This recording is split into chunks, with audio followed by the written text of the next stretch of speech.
Tem sim, Mariana, e como na semana passada as votações começaram na segunda-feira, porque nós estamos aí nessa reta final aí do ano legislativo e faltaram matérias importantes como os destaques aí do novo marco do saneamento e a votação, claro, da lei orçamentária anual para 2020. Mas vamos primeiro comentar um pouco as votações de ontem. Nós estamos aqui com o deputado Gustavo Fruit, que é do PDT do Paraná, e a gente pode conversar aí sobre esse projeto aí das empresas de inovação e tecnologia. Ele, que é um deputado que acompanha muito essa temática. Deputado, a gente viu a briga ali de deputado do Nordeste contra o do Norte e tal. Qual é o pano de fundo? O senhor concordou? Como é que foi essa votação? É importante para o país? Bom dia. Bom dia, Cida. Bom dia, Mariana. É importante, sim. Em qualquer lugar no mundo, procure incentivar a inovação, a pesquisa, o desenvolvimento, para, com isso, agregar tecnologia e nacionalizar o máximo possível de conhecimento. É claro que isso não significa fechar as portas. Pelo contrário, o Brasil cada vez mais tem que se abrir, tem que incorporar novas tecnologias, até porque a tecnologia não tem fronteira. Mas é muito importante, entendendo as características diferentes de cada região do Brasil, entendendo também o modelo de desenvolvimento e incentivo industrial no Brasil, que se incentive esse setor que envolve toda uma cadeia produtiva, envolve o setor de pesquisa, seja instituições públicas, privadas, universidades, e na verdade não está se criando nada novo, está se adequando à legislação brasileira em razão de uma decisão da Organização Mundial de Comércio que entendeu que determinados incentivos caracterizam uma irregularidade na relação internacional. Então o Brasil está se adequando a essa decisão da OMC e procurando descaracterizar como um aporte direto, mas garantir incentivo desde que haja pesquisa e desenvolvimento. Outra matéria, então, a Lei Candir, que é uma lei antiga que era para ter sido provisória, mas até hoje ela se prorroga e não se consegue encerrar. Há um problema muito grande para se interromper isso. Deputado, qual o seu comentário sobre essa prorrogação até 2030, parece? 2033. E você disse bem, o que é provisório acaba se tornando quase que permanente e definitivo no país. São esses arranjos, de acordo com as circunstâncias, de acordo com o momento, de acordo com a crise, de acordo com a conjuntura, de acordo com o governo. E é muito difícil acreditar que um dia a gente consiga uma profunda reforma tributária que consiga entender essas diferenças regionais e diferenças de interesses legítimos no Brasil. Mas, na verdade, também esta lei, ela simplesmente prorroga o prazo, não criou nada de novo, mas ela prorroga o prazo porque senão muitos estados que acabaram abrindo esses créditos teriam que compensar agora e é evidente que no cenário de crise fiscal nenhum estado teria condições de fazer esse tipo de compensação. Isto gera um desequilíbrio, principalmente para estados exportadores, mas também há que se compreender que são poucos os estados que têm uma grande receita decorrente da exportação e se não houver uma política nacional, é claro que isto gera um desequilíbrio entre as regiões do país. Só para explicar, é uma lei antiga, claro, mas muita gente pode não estar acompanhando. Há cerca de 20 anos atrás se criou isenções para estimular as exportações e isenções das empresas exportadoras. E os estados onde estavam essas empresas, eles perderam receita por causa disso e num primeiro momento o governo federal compensava esse repasse para os estados. Isso deveria durar só alguns anos, mas vem se arrastando até hoje. Agora vamos falar dos trabalhos de hoje, né? O deputado, a semana passada, naquele esforço concentrado, conseguiu-se finalmente aprovar o novo marco do saneamento básico, o texto principal. Restaram aí, se eu não me engano, nove destaques e vão ser votados hoje. Eu queria que o senhor explicasse qual é a expectativa. Vota hoje mesmo esses destaques, conclui essa votação? Tem que concluir. Está marcada a sessão agora extraordinária da Câmara de manhã, porque à tarde deverá ter sessão no Congresso para a votação do orçamento. O marco do saneamento, o novo marco regulatório, ele procura estabelecer incentivos entendendo as diferenças do Brasil. No meu caso, é claro que o meu olhar é muito voltado ao Paraná e a Curitiba. Curitiba é a capital brasileira que tem o maior índice de cobertura de água e principalmente de esgoto, que é caro. E no projeto aprovado, houve algumas alterações. E fundamentalmente o relator recebeu sugestões de emendas que ele incorporou ao texto, atendendo principalmente governadores, que permite a prorrogação dos contratos existentes das companhias de saneamento por 30 anos. Ou seja, nós estamos incentivando hoje a renovação desses contratos, mas no fundo, ao tirar o monopólio de uma empresa estatal, é evidente que nós estamos incentivando a venda de ações dessas empresas com o risco de transformar no monopólio de empresas privadas e não incentivar novos investimentos, principalmente em regiões carentes. Saneamento é caro no Brasil, é caro no mundo, mas ficou uma privatização às avessas. Na verdade, acaba não incentivando novos investimentos e é sempre bom discutir quem tem o monopólio da água. Mas, de qualquer maneira, foi aprovado, agora os destaques serão votados hoje, mas fundamentalmente com relação aos prazos dos contratos, ao subsídio cruzado e à possibilidade de se estabelecer um novo modelo, entendendo que algumas regiões do Brasil, esse sistema atual não atendeu às expectativas, ao contrário do exemplo que eu citei. Pois é, e agora nós tivemos a grata chegada aqui do deputado Hugo Leal, do PSC do Rio de Janeiro, PSD do Rio de Janeiro, me desculpa, deputado. Eu vou aproveitar para que ele comente aí. Bom dia, deputado, obrigado por participar aqui. Comenta aí essa votação, então, do novo marco legal do saneamento, muita polêmica, houve obstrução na semana retrasada, muita disputa na semana passada, votou o texto principal. Hoje, a partir daqui a pouquinho, né, começa a votação dos destaques. Qual a visão que o senhor tem aí dessa votação hoje? Bom, na realidade, estamos enfrentando, a semana começou ontem já, né? Ontem nós já votamos aqui a Lei Candir, a extensão da Lei Candir, que é importantíssima, votamos também a questão dos tribunais da Justiça Federal, e hoje vamos enfrentar um tema que é o marco legal de saneamento. Eu tenho muita preocupação com isso também, a despeito do que já falou aqui o deputado, nosso querido deputado ex-prefeito de Curitiba, e diz que a forma que foi apresentada tem avanço? Sim, possui avanço. Porém, eu acho que eles estreitaram tanto para um sistema eminentemente privatista que pode causar problemas. Eu acho que eu entendi até que o relator trouxe depois de apresentado o relatório dele na comissão especial, trouxe algumas propostas que até suavizaram, mas mesmo assim é uma situação que preocupa. Os destaques que nós temos que votar hoje, talvez eles possam colaborar também nesse sentido. Imagino que nós teremos alguns embates hoje, não vai ser diferente do que foi na semana passada, mas acredito que nós vamos superar essa pauta do saneamento. Temos então a votação do orçamento da LOA, né, uma situação até interessante, porque normalmente a LOA, quando é votada aqui no final do ano, é quase que um plenário já com tudo ajustado, eu imagino que também seja assim, e há a possibilidade ainda, né, pelo menos isso foi o que o presidente Rodrigo Maia manifestou, de termos duas pautas após a sessão do Congresso. É muito otimismo, mas isso é o que estava previsto já na convocação da semana passada. E dos temas, né, nós temos uma discussão do ISSQ e também da recuperação judicial e falência. É um projeto que já está maduro, eu fui o relator desse substitutivo, e nós imaginamos que, tendo espaço, né, até ao final da noite hoje, dependendo da condução do processo lá do Congresso Nacional e da votação do orçamento, nós possamos adentrar essa pauta. É importante entregar ao país também um novo marco sobre a questão das empresas em recuperação judicial e falência, uma matéria que já está aqui bastante discutida na casa, veio aprofundada com vários outros apensos, e agora nós conseguimos fazer um enxugamento para poder apresentar. Então, a nossa expectativa, né, hoje, encerrar os destaques do marco legal de saneamento, enfrentarmos o debate do orçamento, que eu imagino que, pelo que eu tenho conversado com o relator geral, o deputado Domingos Neto, que é do meu partido, não vimos ali nenhum ponto que possa grandes divergências. Eu acho que as principais discussões já foram superadas, inclusive com relação à questão que é polêmica do fundo eleitoral. Imagino que isso já está consolidado, e talvez um ou outro tema que o orçamento possa trazer aqui.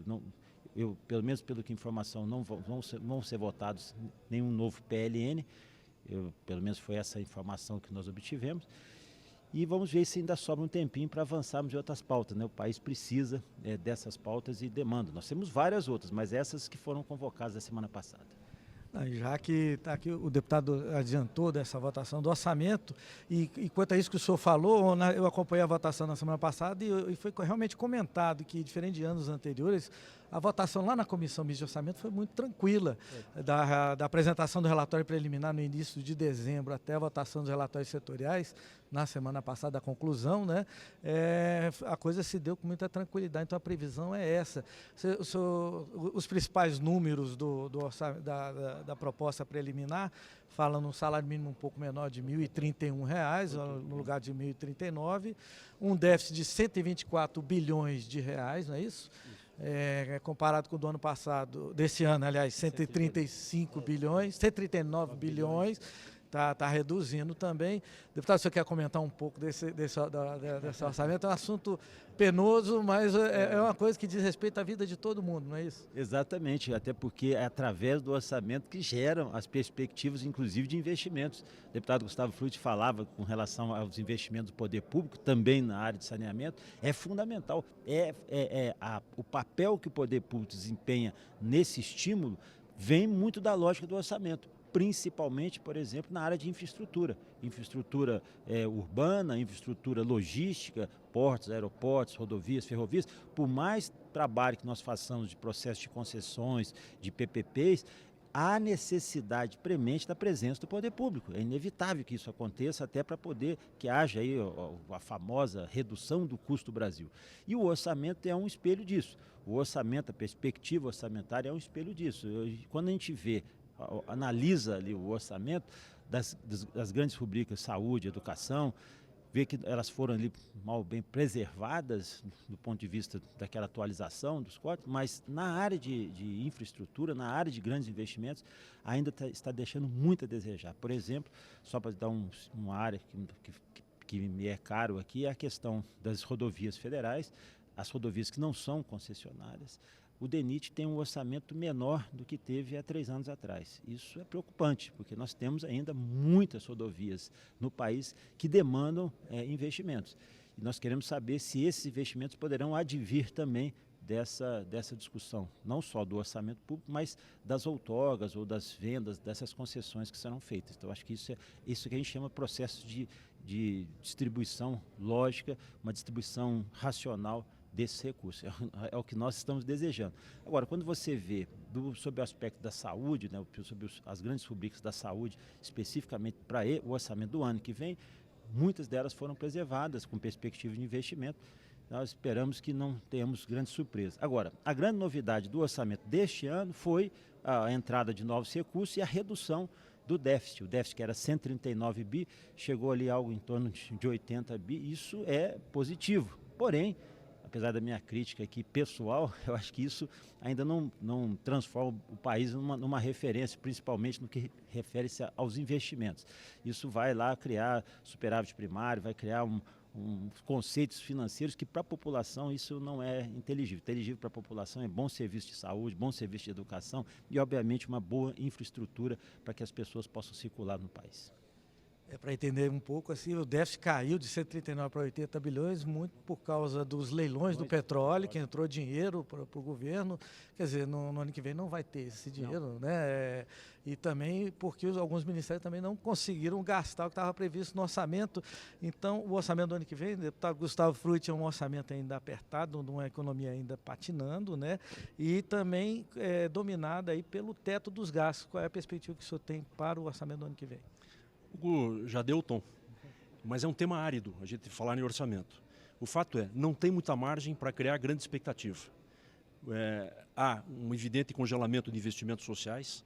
Exemplo disso foi o critério adotado para a correção do salário mínimo, que tem um fator de distribuição de renda.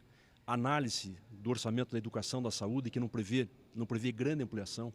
Boa parte é o comprometimento, uma tendência de transferência de responsabilidade cada vez maior aos municípios. Exemplo, Minha Casa Minha Vida, faixa 1. O governo anuncia que vai financiar, mas desde que as prefeituras entrem com os terrenos. Cada vez mais o governo está transferindo responsabilidades sem a contrapartida financeira.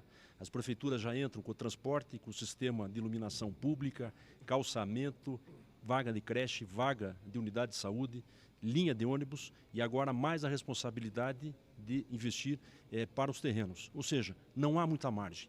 Os índices de investimentos novos no orçamento são pequenos, entendendo a realidade fiscal, mas, novamente, apesar da expectativa de crescimento do PIB, de controle da inflação e principalmente de controle do déficit, se verifica que quase 35% do orçamento está comprometido com dívida e juros do serviço da dívida, ou seja, uma questão de fundo que ainda não foi enfrentada. Mas esse é o papel do Congresso. E é bom destacar aqui o trabalho do Hugo e de várias lideranças, que o Congresso esse ano, mesmo num cenário de muita crise, talvez valesse a pena comparar com outros momentos, teve uma postura muito ativa, teve uma agenda muito positiva, mesmo que projetos tenham gerado polêmica, mas talvez há muito tempo, num cenário de dificuldade de governabilidade, de tanta crise gerada no governo, o Congresso, principalmente a Câmara, teve uma pauta de votações como essas que estão para serem concluídas, muito impactantes na vida do país. Pois é, muito bem lembrado pelo deputado. Nas 2 últimas semanas eu estive aqui no Salão Verde, a gente começa explicando o que está acontecendo. O deputado Hugo Leal acabou de me acrescentar vários outros projetos, ISS, né, as empresas, a recuperação judicial. Foi realmente, como bem lembrou o deputado Gustavo, foi um ano proativo e é claro, primeiro ano de governo, mas eu acho que muito mais em função da proatividade da Câmara. O senhor concorda, deputado? Eu não tenho nenhuma dúvida disso. O deputado Gustavo Frutti já passou pela casa aqui, apesar de ter sido prefeito, uma brilhante fase na prefeitura de Curitiba, já passou aqui pela casa, conhece, já teve experiência aqui na casa aqui, e eu digo que eu também já estou no meu 4º mandato, não vi momento melhor para que a casa fizesse efetivamente o trabalho que tem que ser feito, os debates nas comissões, os debates nas comissões especiais, isso é muito importante, por isso nós conseguimos ofertar ao país essa pleiade aí de projetos de lei, até mesmo de projetos de lei complementar aqui, que são às vezes difíceis, a própria PECs que nós enfrentamos aqui, e alguns já foram objeto de sanção. Então isso para a gente é motivo de alegria. Eu digo o seguinte, que é uma das primeiras vezes que eu tenho aqui no exercício do parlamento, que aquele conceito da Constituição de harmonia e independência tem prevalecido e tem sido muito bom. Apesar, eu tenho na crítica ainda com relação ao excesso de medidas provisórias. São menos medidas provisórias, mas são medidas provisórias. Inclusive medidas provisórias incabíveis, que não têm os preceitos da relevância e da urgência. Eu já critiquei, já falei, já manifestei, é preferível por parte da Presidência da República, da Casa Civil, buscar debates, projetos que já estejam aqui, colocar relevância, colocar urgência constitucional e privilegiar o que é o papel do parlamento. Eu disse isso especificamente até o próprio presidente da República, Jair Bolsonaro, na fase de transição e depois na reunião do meu partido.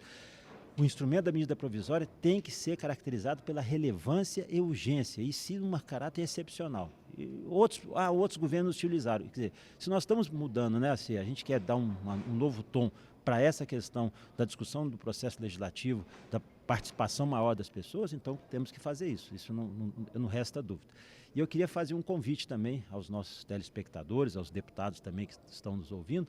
Hoje à tarde, a partir das 14 horas, nós vamos fazer um debate sobre a reforma administrativa. Estarão aqui o Ministério da Economia, a Casa Civil, estará aqui também o Banco Mundial, estarão aqui o presidente da Federação, do Conselho Nacional dos Secretários de Administração, falando de um tema que, infelizmente, o governo não encaminhou, mas é papel da Câmara ter o protagonismo de fazer esse debate, de fazer essa lógica, o que precisa ser feito na administração pública. Não podemos ficar só naquele discurso, temos que enxugar a máquina, nós temos que saber que tamanho que máquina que vai ser, que tamanho da máquina, qual é a essencialidade dessa máquina da administração, como é que ela tem que se portar. Então, hoje, a partir das 14 horas, lá no auditório Freitas Nobre, no anexo 4, nós vamos estar discutindo lá com vários especialistas e também deputados a questão da reforma administrativa, que não veio, mas nós já vamos preparando para o ano que vem. E quem não estiver em Brasília para acompanhar, pode acompanhar ao vivo pela TV Câmara, pela internet, no site da Câmara dos Deputados. E já que o deputado iniciou aí a projeção para o ano que vem, nós vamos aqui ver com o deputado Gustavo Frutti se, na opinião dele, o ano que vem continua a ser um ano de muita atividade, lembrando que ano que vem é ano de eleições, então eleições municipais, claro, eleições municipais, mas os deputados federais também vão estar envolvidos nessas campanhas. É um momento de debate, é um momento que se aproxima da sociedade. Deputado, qual é a previsão que o senhor tem para o ano que vem? Quais são os grandes temas para o ano que vem? Vamos ter a mesma produção legislativa? Menos provavelmente, porque o segundo semestre, por óbvio, tem eleições e isso impacta no ritmo. É um ano que vai avaliar muito. O primeiro ano com os resultados positivos ou negativos das políticas adotadas pelo governo, avaliar se essa crise política de polarização, radicalização, que é alimentada diariamente de forma intencional, vai se manter, vai prevalecer. E no Congresso, esta pauta será muito marcada, como já disse o Hugo, pelo debate da reforma administrativa, evitando a demonização e santificação. Nem tudo que é público é errado, tem muita questão que precisa ser pública e estatal, que é típica dessa função, tem que ter capacitação, formação continuada, isto custa, demanda orçamento, e nem tudo que é privado é ruim ou vai resolver principalmente questões de desigualdade. O exemplo é o saneamento nas regiões carentes do país. As PECs com relação o chamado Pacto Federativo, que só tem o nome de Pacto Federativo, mas no fundo transfere mais responsabilidade de forma gradativa para os municípios. É um sistema que está à beira do esgotamento, está próximo da falência. Isto vai gerar uma pressão brutal nos municípios, cada vez maior, lembrando que são pouquíssimos que têm receita própria para fazer frente às necessidades, e a reforma tributária, que deve retomar com intensidade. Lembrando que é um tema amplo, mas tanto o projeto do Senado quanto da Câmara estão muito concentrados na questão do consumo. Se avançar a reforma tributária, mesmo que seja só na questão de consumo, será um avanço muito expressivo em termos de dar transparência e diminuir os custos para esse trabalho de controle e fiscalização da movimentação no país. Deputado Hugo Leal, a previsão do senhor dos trabalhos do ano que vem, quais são os temas que vão estar aí na agenda, o senhor consegue antecipar para a gente? Eu imagino que o primeiro semestre vai ser intenso ainda, apesar de termos eleições, as eleições sempre movimentam mais essa casa, a casa obviamente é uma casa política, não pode ser diferente, mas são temas, aqueles temas que forem mais, que poderão impactar nas eleições, eles talvez serão evitados, na minha concepção. Mas continuaremos esse debate. Nós temos, por exemplo, lá no Senado a PEC dos fundos, nós temos lá no Senado outras PECs que iniciaram, porque provavelmente poderão ser votadas, poderão vir aqui para a Câmara. Eu sigo na linha de aqui que nós temos que fazer um aprofundamento dessa discussão sobre a reforma administrativa, como disse aqui o deputado Gustavo Frutti, não demonizar a administração pública, pelo contrário, ver qual que é a sua essencialidade. Esse é o debate que nós queremos fazer hoje à tarde, para deixar uma matéria pronta para o ano que vem. Com relação à reforma tributária, eu tenho, assim, já assisti várias vezes reformas tributárias, vários deputados que passaram defendendo reforma tributária, relatores de reforma tributária e acabam não saindo. Na minha análise, humilde análise aqui, eu digo o seguinte: a reforma tributária tem que começar pelo governo federal.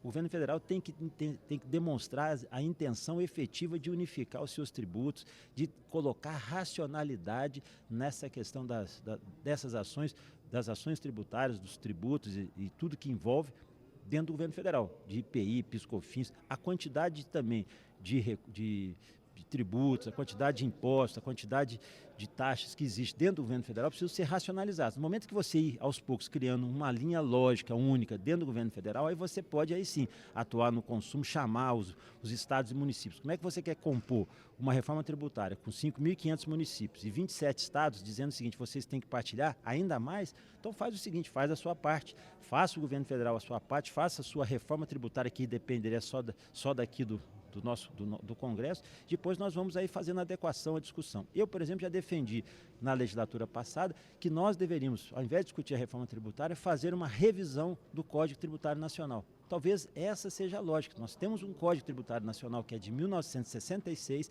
que nunca sofreu nenhum tipo, sofreu avaliações esparsas, modificações esparsas, mas ele nunca foi discutido dentro da sua lógica. Acho que deveria respeitar esse princípio legislativo do Código Tributário Nacional. Talvez aí saíssemos desse estigma que tem a tal da reforma tributária e passaremos aí assim a limpo um sistema tributário que é o que talvez, no meu modo de ver, nós precisamos. Aí iríamos para a lei complementar, iríamos para a PEC e para a lei complementar. Agora, para o ano que vem, eu espero que essa discussão que foi trazida aqui pelo deputado Frutti, que é a questão do Pacto Federativo, se efetive. Acho que essa é um esforço maior. Mas é só efetivo nessa questão. Tanto quando eu falei da reforma tributária, o governo federal começar, o Pacto Federativo, quem tem que oferecer, quem é maior, quem é mais pungente do ponto de vista de arrecadação é o governo. Não adianta transferir obrigações e deixar a concentração desse recurso. Eu acho que qualquer avanço nisso aí serão avanços significativos. Mas, como disse aqui o deputado Gustavo Frutti, se não enfrentar, quanto mais se atrasa, mais de maior calamidade vai se tratar daqui para frente. Então, vamos com atenção para uma agenda do ano que vem. Eu acho que é uma agenda, que eu diria, audaciosa, mas, porém, viável, até porque o parlamento tem buscado cada vez mais a sua independência e a referência para representar a sociedade. Pois é, a gente está vendo aí que essa reta final aqui, ela expressa o que foi o ano inteiro legislativo, de intensos debates e votações, e pelo que os deputados aqui, eles falam em humildade, mas eles têm muita experiência, eles devem estar sabendo o que estão falando. Ano que vem também, esse clima, esse fôlego para se trabalhar vai continuar com certeza. Eu queria agradecer ao deputado Gustavo Frutti, deputado Hugo Leal, obrigado por participar. É com você, Mariana.